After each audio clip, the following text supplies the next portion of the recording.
back, everyone, to another episode of What's Really Happening in Southern Utah, the Entertainment Edition. I'm so excited about today's program. I've got Luke Heaton. He's a luthier from here in Cedar City. I played one of his guitars the other day, and oh my gosh, you've got to hear this. Anyway, Luke, welcome to the show. Thanks. Thanks for being here. Anytime. Tell us how you got started. You started at the beginning, and So what got me to, so I do, like my business is, I got it started for doing repair because that's what, I grew up here in Cedar City, okay, my hometown. And when I was in high school, I actually broke my bass. I played stand-up bass in high school. I ended up getting like scholarships to go do music performance at UNLV and stuff like that. Didn't end up using them. Was trying to decide what I wanted to do in life, and knew college wasn't going to be my thing. So decided what else I could find to do. And you know, at the time, I broke my instrument. We had to go to Vegas to get it fixed. And so I said, well, okay, there's a need.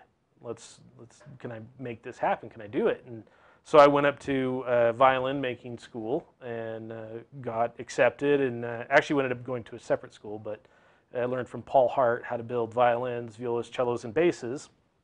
And then from there, while I was still up at school, my parents helped me start Whittlesticks here in town. And so that was in fall of 2000 that we started that. And I completed my school up there. I'd go to school during the week, come back down here on weekends, do all the repairs, then go back up to school. So I did that for 4 years. And then in 2004, came down, started running just the shop as full-time. And then we, in 2005 or whatever, we bought what was left of Main Street Guitar. It was here at the time, if you remember that. I sure do. Anyway, so we bought that, and I got into guitars. And so now I do guitar work and you know, all that stuff. But you were actually going to school. You had your shop open and were working while you were still going to school. Yeah, it's a great way to learn how. Yes. So your homework was built in and you were getting paid for that. You can't beat a deal like that. Yeah, well, it was one of those things, you know, by the time I left school, I was doing better than a lot of the other students just because I had so much practice on weekends. Yeah. You know, I'd come down and cut 10 violin bridges and stuff, other repairs on the weekends. That is awesome. Violin school, not something we all hear about. No. There actually is one in Utah. The one I went to was in Mount Pleasant, Utah, and it's actually no longer there. My teacher is still there, but he doesn't teach anymore. But there's a very big one up in Salt Lake. It's the Violin Making School of America. It used to be owned by Peter Peer, but it's now under different ownership. But yeah, so there's another one in Chicago. There's a handful, you know, and there's a few more in the U.S. that are smaller. But it's still so specialized, and so that's pretty. Average class size would be. When I went to school, there's only 6 of us, and out of those 6, there's only I think 2 of us that are still doing anything with it. So it's a very small success rate. That's awesome, though. Okay, so tell me about your musical background. You played bass in high school. Yep. So I played bass. Like I said, I did that. I did private lessons down. Her name was Audrey Bush. Was my teacher at the time. She was down in St. George. She was the professor at UNLV, and then that's where I got my ins and got my scholarship down at UNLV. And then by the time I was like a senior in high school, trying to decide what I want to do in life, I decided that performing really wasn't my thing. Now, did you ever join a band? Did you ever start a band with your buddies and do? No, I never did. I did. Okay. So I played in the school orchestras. I did solos. Actually, I was enrolled in the Nevada School of the Arts in high school, so I had to drive down to Vegas every quarter and do a solo for their system. And then I was in the jazz band and the country fiddle band in high school. I was in the pep band. I played jazz band. Anyway, so I was I performed a ton. All in that time, and that's, by the time I got done with it, I was like, yeah, I don't think it's for me, and so that's why I went out and found out other things. Okay, well, but I still wanted to be I still wanted to be in the music field. Okay, well, we're going to hear more about this. We're going to start where you opened your shop and what you love to build, and we're going to be back in just a minute. Everybody stick around. We'll be right back with Luke Heaton.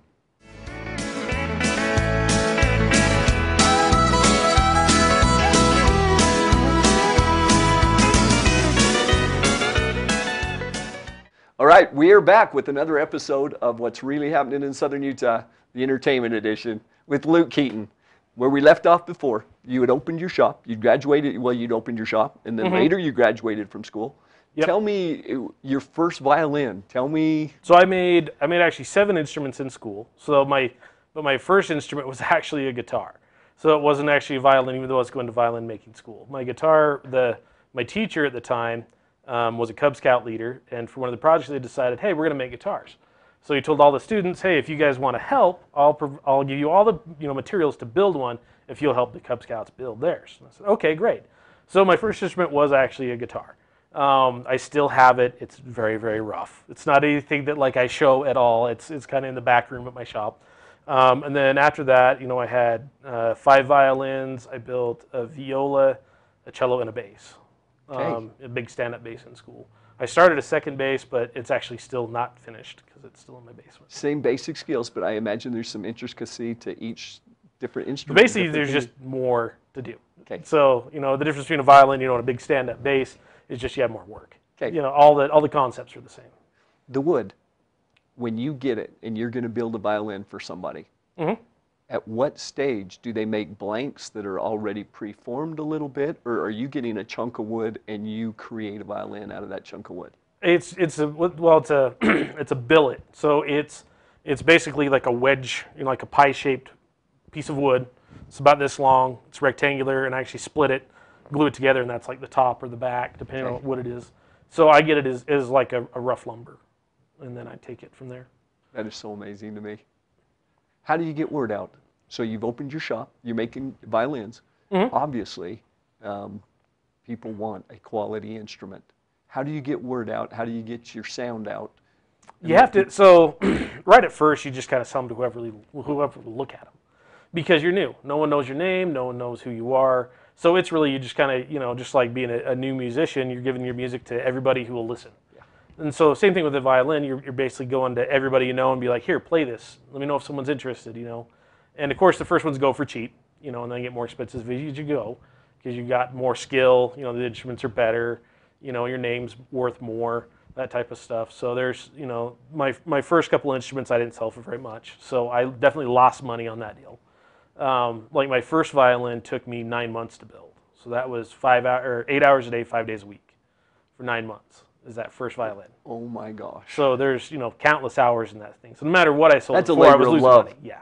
Yeah, this is totally a labor of love type of thing to do. And that's why, so now, the bulk of my money is actually repair. It's not building. I love to build, and I would really love just to build, but I can't financially. Okay, and we kind of talked earlier about how many hours the average you put into the average violin. So a violin, you're looking like 260 hours. That's from start to finish. So you have it strung up and you're playing it. So and of course so if you can sit down and just do that, within 2 weeks you can have under 2 weeks you'll have the woodworking done, and then about a month of varnish work, which is just a lot of drying time. But so there's a lot of time involved in them. And guitars. So I build custom guitars as well, and those you have about 200 hours into. They're actually a little faster. Okay, and that's what brings us here today, is because Mason Cotton was on last week's show with one of your guitars, and I'd seen it before. I'm scared to touch it, to be honest with you. It is the most beautiful work of art I've ever seen. Now he said, the story he tells, is that he went into your shop and he saw this wood, and he wanted a guitar made out of this wood. He picked it out. Yeah, tell me about the wood, and tell me what your choices are. So in the guitar world, there are a lot more than in the violin world. You have spruce and you have maple, and that's your choices. It's a lot more refined down to what this instrument is. In the guitar world, it's much more. It's an American thing. So the guitar was really designed in America as far as the steel string guitar is concerned, and so it's more of a melting pot. So you can pick and choose different woods for tones and looks, and different sizes and models and shapes, and it's all up for grabs. And so, Mason's is the first one of a design that I actually did from scratch. So that when I designed the body from scratch, I did the neck from scratch. It wasn't like a preformed, template that I bought. It was everything I drew from hand and made that model. And I really, really love the way his turned out, because it's really cool, and I want to build more of that model. Oh, he is absolutely amazing. And he gets every bit out of that guitar that you can, every bit of emotion out of that wood. It's pretty amazing. Yeah, so his on his is European spruce for the top, and then it's myrtle for the back. That's what it was, the myrtle. And where does myrtle wood come from? Oregon area, Northwest. Okay, absolutely beautiful. Okay, we're going to come up. We'll be back. Everybody stick around. We're going to be back with more with Luke Heaton. See you in a minute.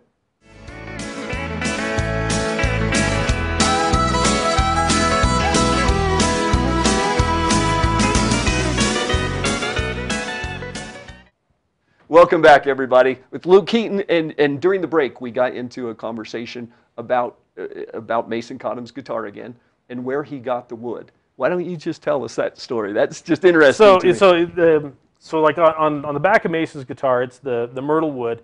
Normally when you see it, it's just kind of a brown, kind of honey color, nothing really crazy about it. And this one was one from my vendors called Oregon Wildwood. Called me up. The owner just said he always knew I was kind of always looking for unusual pieces. And so he called me up one day and said, hey, I got a piece for you. You want to look at it? I said, of course I do. And so he sent me the picture, and as soon as I saw it, I was like, yeah, just charge me. I don't care what it is. You know, whatever the price, just send it, because it was so cool. And I have yet to found anything like it since. I have been looking. But that was one of those, like, you know, a lot of the woods that I use are so specialized. It's just fascinating to me that there is a niche for people who look for pretty wood, and they call you and say, I've got some pretty wood for sale. Do you want to make a guitar out of it? That's pretty cool. Yeah, well, and it's a whole nother field. So it's, you know, basically you'd have someone who's, you know, a lumberjack or a lumberguy, whatever you want to say, you know, but they're looking for what's called tone woods. Okay. So instruments for instruments, wood for instruments. And you know, so there's all kinds of stuff like that out there. There's guys going through orchards now. So one of the things we're harvesting a lot of now and trying is walnuts, which, you know, there's tons of walnut orchards out there.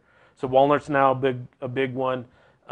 There's also the like pecans and pistachio, mango wood, all of these things that are coming out of orchards just because it's available, and we're making it work. And all different looks and all different tones. Mm-hmm. Have you settled on a favorite wood for your guitars for tone? A little bit. Well, and this in part, so like if someone comes in and say, hey, I want a guitar, you know, then my first question is what do you want it to be? You know, do you want it to be bright? Do you want it to be mellow? Do you want it to be, you know, is there a certain look you want with it? You know, because all these things is going to say, okay, this is the wood that we need to pick for you. You know, of course, you know, like I've had very exotic stuff. I've had what's called quilted ebony. So ebony is naturally black. You know, the piece of back and side set wood was over $1,000 just for the piece of wood to make one guitar. Kidding me? Yeah, you know, so it gets very expensive very quickly. Another one, a really expensive one now, is Brazilian rosewood, which is, you know, like the holy grail of wood for guitars. You hear about all the old Martins made out of it. That right now costs you over $6,000 for enough wood to make just one guitar. So you can spend just as much money as you want. That is amazing to me. But yeah, so there's all kinds of crazy stuff out there, and like I have, one of my favorites is black walnut for the back and the sides. I actually have a tree that was harvested in the 80s down in Rockville, so down by Zion National Park, and it actually had railroad spikes pounded into it, so it colored the wood. It has black stripes through it. So you can find all kinds of cool stuff like that, you know, and make instruments out of it. Oh, that is amazing. Old antique stuff. Do you ever refurbish, whatever? Restore, or use that wood. I mean, because you're talking about the old. No, not necessarily. Most of the time, those old instruments, you want to restore them and keep them original. Okay. So, like in my shop right now, I actually have a guitar that was made in the 1860s. So it's 160 years old. I'm going to be restoring it here in the next year or so, and that's when I'm just going to put it back together, and it'll be playable again. Beautiful. It's got to be fun going to work in the morning. It's when you're creating. It's one of those things like I don't hate my job. You know, as anything, there are parts of my job I don't like, but that's how everybody's job is. Yeah. Deadlines?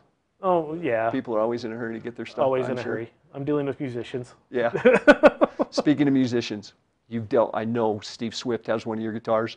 Steve Beautiful. It sounds so amazing. Okay. I don't know that I've seen the second one, but I'll look forward to hearing it then. Yeah, the first one that he got from me was actually like the third guitar I ever built. Okay.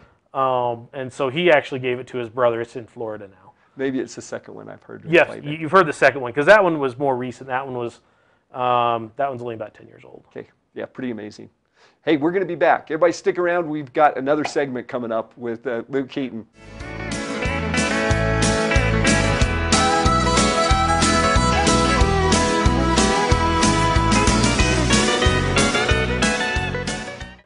All right, welcome back, everybody. We've got Luke Heaton here. When we left off, we were just talking about Steve Swift, who has two of your guitars. Yeah. Chuck Triplett, he has one of your basses. No, he actually does. So he just bought basses from me, not Okay, actually just okay. factory made stuff. But he is one of my faithful customers. Okay, he's one of my favorite people. Mason Cottoms has got one from me. Sarah Penny owns one. June Thorley, who has now passed away, but she bought I think 10 instruments from me for her. She was really, really nice. She kept me afloat for the first like probably 5-10 years. Nice. Because she would buy instruments, and that was my cash flow. Good. You deal with the clientele that you deal with, from just a broad spectrum of people. So in my business now, I started this young enough that I've been doing it now for 21 years, and I'm starting to outlive a lot of the old guitar techs. When I first started, there were a lot of them out there, but they were all in their 60s. So of course now 20 years later, we're losing them. Unfortunately, either they're retiring or they're just passing on. And so like now I have a huge customer base now. I'm getting stuff in from Vegas up to like Orem, even over to Elko. And like I have one customer in Havasu, Arizona, and then a couple further than that, Boston and New York. But those are kind of friends anyway. So nice. And as your word gets out and as your reputation grows out, that's going to expand even more. You might be forced into a position where you have to choose between the classical instruments and guitars. Where's your love? Where's your loyalty? What's your first love? It's one of those things like I don't know that I'll ever make that choice because I'll probably still do both. But it's all my roots are in the violin world, and that's kind of what the whole reason that I've actually been able to keep my business is having both. Because if I was just one or the other, I definitely would have been out of business a long time ago. Just because as the market changes, and from year to year, one year I'll sell a lot of violins, next year I'll sell guitars. So I have to have that diversity, especially in a small town. Yeah. But again, you're not in a small town anymore. You're expanding, and it's people growing. are calling from all over. It's growing. Eventually, at some point, I may have to think about employees, but I'm avoiding it if I can. Well, awesome. Well, I'm excited. We've already made plans. I'm going to bring a guitar into you and have you tune it up because, what did you call it, a torture device? Yeah, because if they're not set up correctly. Oh, it is just painful to play. And so I will be seeing you in the morning. Okay. But I hope others do too, because again, it can be discouraging if you're trying to learn guitar, as I am. Any instrument. So if it's not even set in the up violin correctly. world, if it's not set up correctly, then you're having a hard time bowing it, or you're having the left hand's really sore because you're trying to push those strings down because they're too high. It's all getting the instrument set up correctly is a big help.